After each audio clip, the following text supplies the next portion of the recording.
कल्पना कीजिए, एक देश की सबसे ताकतवर कानूनी संस्था जिसका काम है सच्चाई के साथ खड़ा रहना। वही संस्था अगर किसी एक नेता की ढाल बन जाए तो सवाल सिर्फ राजनीति का नहीं रहता, सवाल लोकतंत्र का बन जाता है। आज की कहानी सिर्फ एक नाम की नहीं है, ये कहानी है ताकत, राज और उन फाइलों की जो अब भी अंधेरे में हैं। ये है ब्रेन फ्यूल, एक ऐसा मंच जहां हम दुनिया की अनसुनी कहानियां, विज्ञान के रहस्य और इंसानी सोच की गहराइयों को सरल भाषा में समझाते हैं।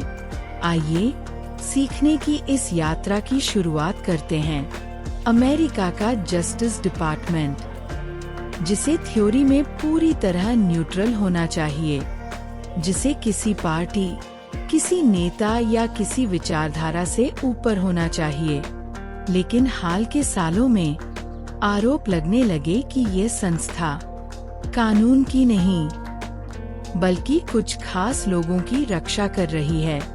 और इस पूरे विवाद के केंद्र में है Jeffrey Epstein case. Justice department पर सवाल। जब एप्स्टीन से जुड़े आरोप सामने आए तो आम लोगों को उम्मीद थी कि सरकार सच्चाई को सामने लाएगी, लेकिन इसके उलट हुआ।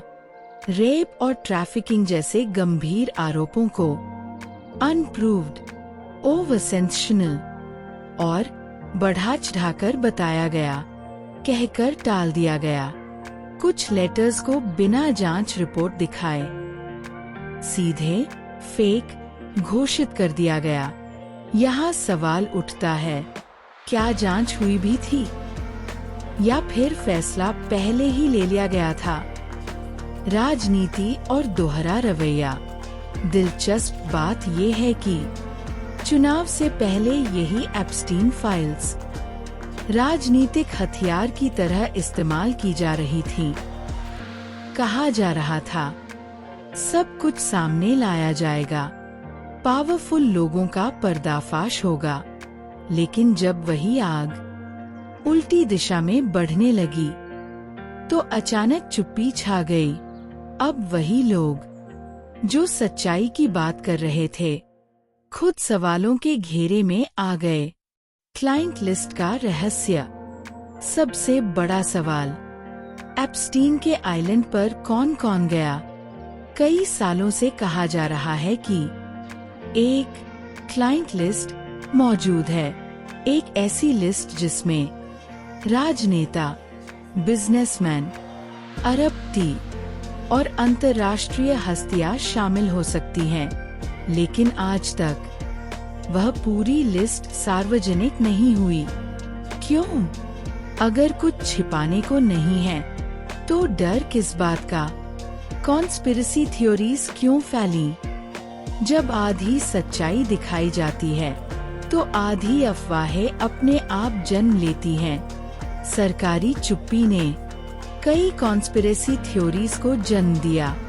कुछ लोग बोले सब कुछ कंट्रोल किया जा रहा है, कुछ ने कहा ये सिर्फ मोहरे हैं, असली खिलाड़ी कहीं और हैं। विडंबना ये है कि जो थ्योरीज कभी सपोर्टर्स फैलाते थे, अब वही बातें उनके लिए परेशानी बन गई।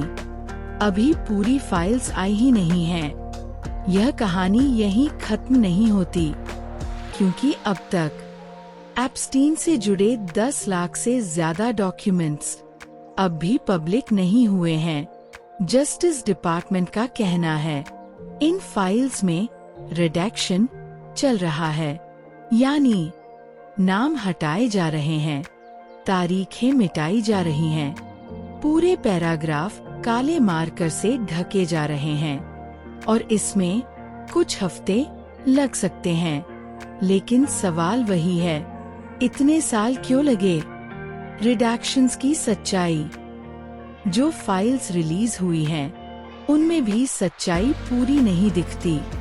कई पेज ऐसे हैं जहां आधी आधी लाइन ब्लैक मार्कर से ढकी हुई है, कहीं सिर्फ नाम गायब हैं। कहीं पूरा संदर्भ ही हटा दिया गया है।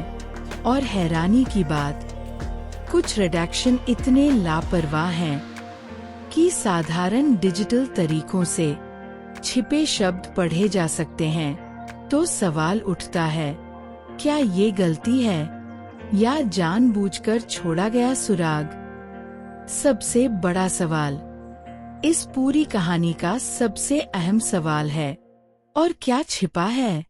कहा जाता है कि एप्स्टीन के पास पावरफुल लोगों के खिलाफ जानकारी थी, नाम, तारीखें, यात्राएं और मुलाकातें। अगर ऐसा है तो क्या यही वजह है कि पूरी सच्चाई कभी सामने नहीं आई?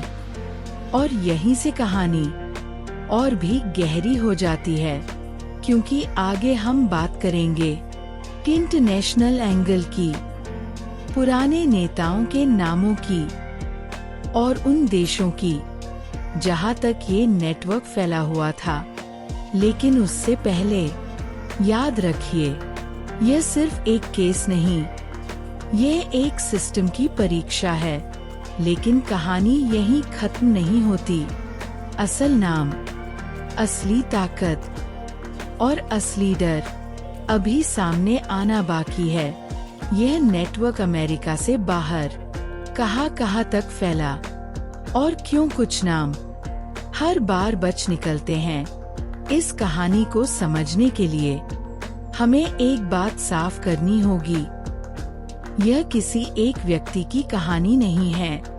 ये किसी एक पार्टी, किसी एक सरकार या किसी एक देश की कहानी भी नहीं है। यह कहानी है ताकत के उस ढांचे की जो सवालों से बचना जानता है। जेफरी एप्स्टीन को अक्सर इस तरह पेश किया गया जैसे वह सिस्टम की गलती था, लेकिन ज्यादा सटीक बात यह है, वह सिस्टम का प्रोडक्ट था। ऐसा सिस्टम जहां पैसा रास्ता खोलता है और पहचान सुरक्षा बन जाती है।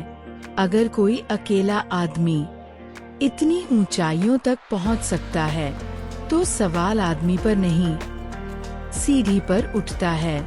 जैसे जैसे केस आगे बढ़ा, यह साफ हो गया कि यह मामला एक देश में बंद नहीं है।